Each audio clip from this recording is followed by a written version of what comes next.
There's a quiet kind of pain that comes with starting over. It's not just about losing something.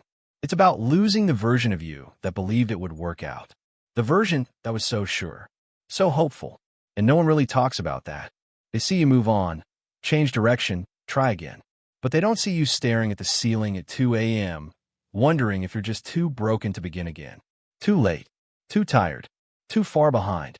You smile on the outside, say things like, "I'm figuring it out." But inside, you whisper, "Why does it feel like I'm always starting from scratch?" Let me tell you something no one told me. You're not starting from scratch. You're starting from scars. And scars are proof that you healed. Maybe you left the job everyone envied because it drained you. Maybe you walked away from someone who said they loved you, but never really showed it.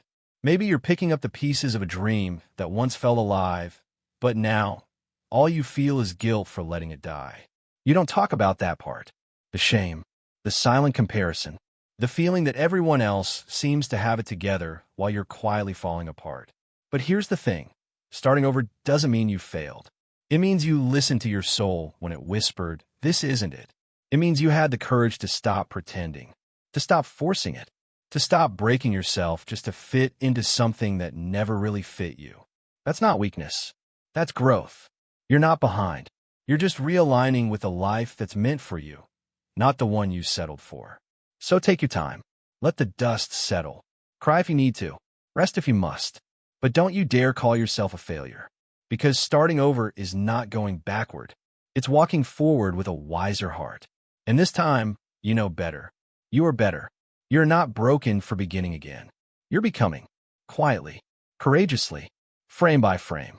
And one day, you'll look back. Not with regret, but with gentle pride. Because starting over didn't ruin you. It revealed the part of you that refuses to give up. And that's where the Real Rise begins. If you're healing, growing, or just quietly rebuilding, like, subscribe, and hit the bell for weekly reminders for soft motivation that sticks from Stick to Rise.